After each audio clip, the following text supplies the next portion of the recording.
क्षेत्रामध्ये भरीव काम करण्याची संधी ही माझ्यासारख्या कार्यकर्त्याला त्यांनी उपलब्ध करून दिली आहे।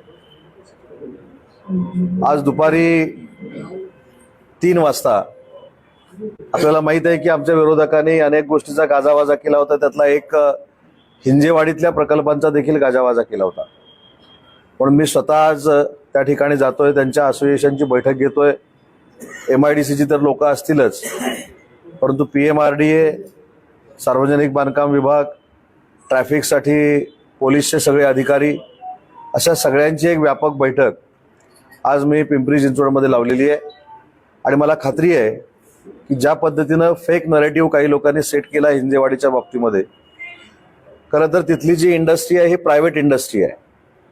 पण प्रायव्हेट इंडस्ट्री जरी असली, MIDC मध्ये जरी नसली, तरी देखील त्यांना पायाभूत सुविधा निर्माण करून देणं ही आमची सगळ्यांची जबाबदारी आहे। आणि म्हणूनच उद्योग विभागाच्या खात्याला पुन्हा एकदा न्याय देत असताना त्याची सुरुवात आज मी हिंजेवाडीमधनं करतोय।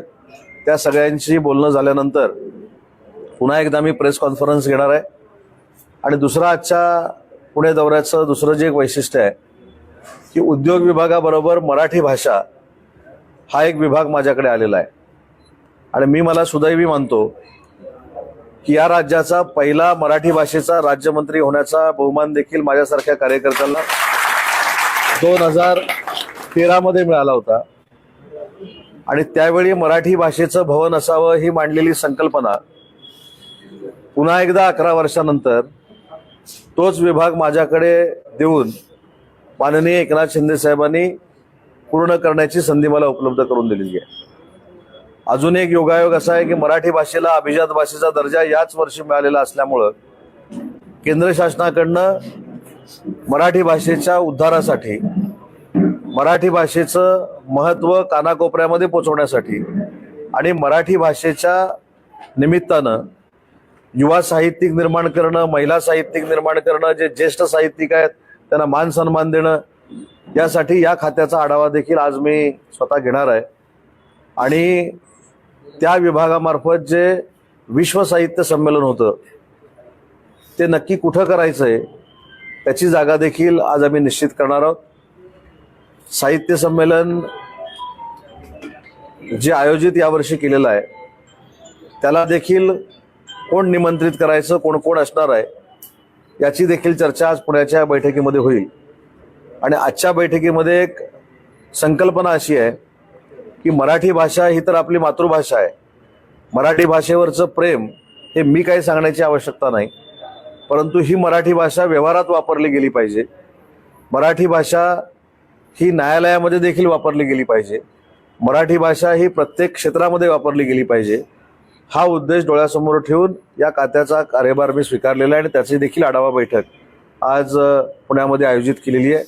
आणि मला पुण्याच्या उद्योजकांना देखील खात्री द्यायची आहे की 2.5 वर्षामध्ये कदाचित काही कामं आमच्याकडनं राहिली असतील, ती देखील माननीय देवेंद्रजी, एकनाथ शिंदे साहेब, अजितदादांच्या नेतृत्वाखाली पूर्ण करण्याचा आमचा मानस आहे।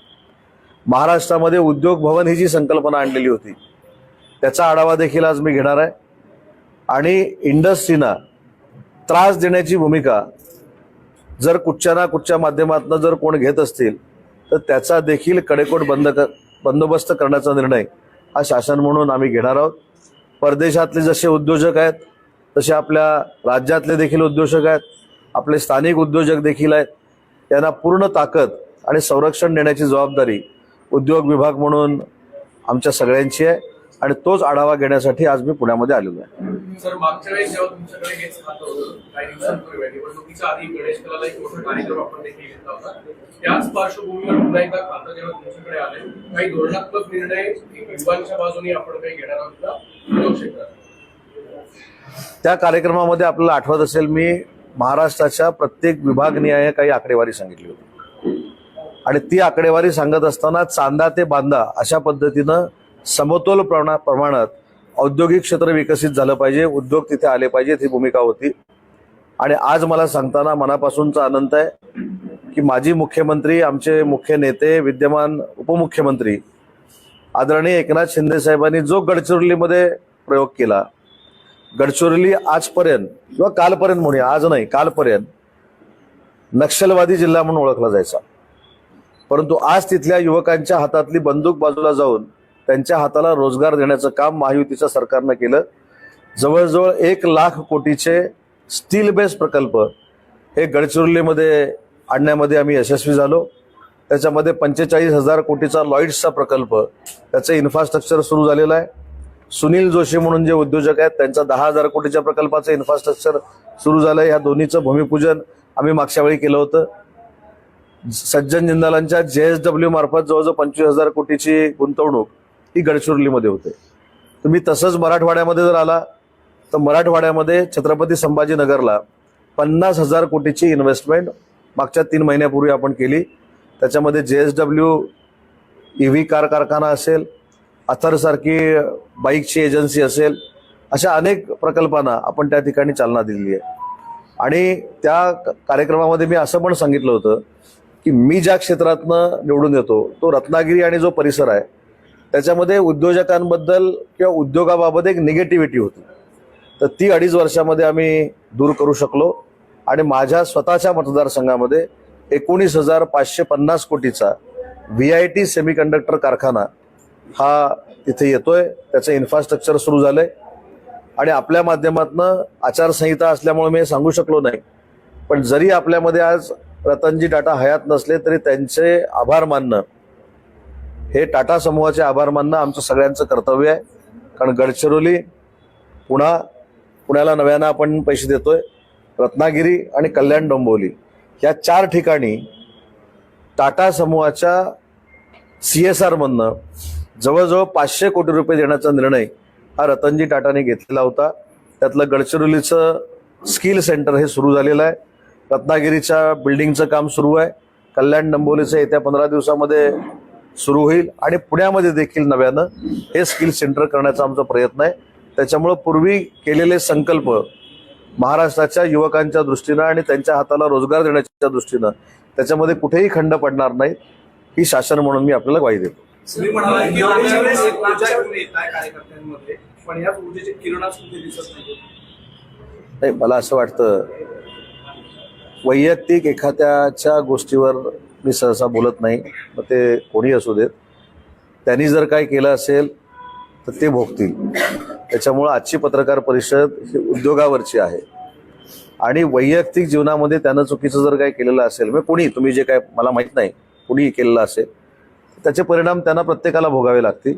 आजची पत्रकार परिषद मी मराठी भाषेचा आढावा जो घेणार आहे आणि उद्योग विभागाचा जो आढावा घेणार आहे, विशेषतः पिंपरी चिंचवडच्या बाबतीत, ते आपल्याशी संवाद साधावा यासाठी मी संवाद साधला.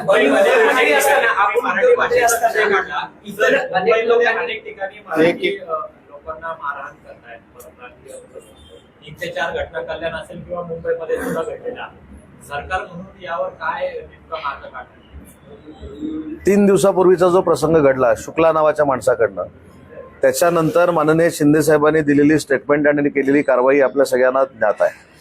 माननीय मुख्यमंत्री महोदयांनी एवढा माज आणि मगरुरी चालणार नाही ही भूमिका देखील मांडलेली आपल्या सगळ्यांना ज्ञात आहे. महाराष्ट्र हा सगळ्या जाती धर्माला बरोबर घेऊन जाणारा एक प्रांत आहे, एक प्रदेश आहे, एक राज्य आहे. आणि ते महाराष्ट्र आहे, मोठं राज्य आहे. परंतु या ठिकाणी जे स्थानिक आहेत, जी मराठी माणसं आहेत, यांना जर कोण त्रास देण्याचा प्रयत्न करत असतील तर त्याचा कडेकोट बंदोबस्त सरकारकडनं केला जाईल, ही भूमिका मुख्यमंत्र्यांनी आणि उपमुख्यमंत्र्यांनी ऑलरेडी मांडलेली आहे. उद्योग खातं सांभाळलं होतं त्यावेळेस महाराष्ट्रातून अनेक प्रकल्प गेले, अशी एक यादी आदित्य ठाकरे किंवा इतर विरोधी पक्षांनी वाचून दाखवली होती. हे सगळे प्रॉब्लेम तुमच्या समोर असणार आहेत आणि नवीन उद्योग येण्यासाठी तर मागच्या ज्या कंपन्या गेल्या त्याच्यासोबत काही चर्चा सुरू आहे आणि त्या संदर्भातले कुठले उद्योग पुन्हा महाराष्ट्रात येणार आहेत? थोडं मी आपल्याला करेक्ट करतो. जसं तुम्ही त्यांच्यावर विश्वास ठेवून हा प्रश्न मला विचारला की कंपन्या गेल्या त्यांच्याबरोबर चर्चा करणार का, म्हणजे आजही एवढं मोठं मॅन्डेट दिल्यानंतर तुमच्या डोक्यामध्ये देखील त्यांनी जो फेक नरेटिव्ह केलेला आहे तो सेट झालेला आहे. हे त्यांचं स्किल आहे, ठीक आहे ना. आता मी उत्तर देतो. तुम्ही मला प्रश्न असं विचारला, गेलेल्या कंपन्यांबरोबर तुम्ही चर्चा करणार आहात का? कंपनी जर गेलीच नाही तर चर्चा काय करायची? आणि त्याच्यासाठी एक मिनिट, ते टाळ्यांसाठी सांगितलं नाही मी. त्याच्यासाठी देशात पहिल्यांदा उद्योग विभागानं आमच्या धाडस केलं आणि व्हाईट पेपर काढला. तो व्हाईट पेपर कुठं काढला? विधानसभेमध्ये काढला.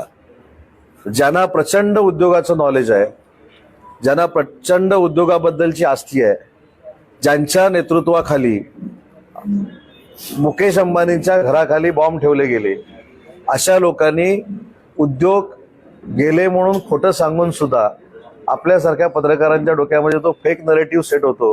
म्हणजे ते किती व्यवस्थित खोटं बोलतात हे आज सिद्ध झालंय. आता ऐका ना, मला उत्तर तर देऊ दे. मी तुम्हाला दोष देत नाही.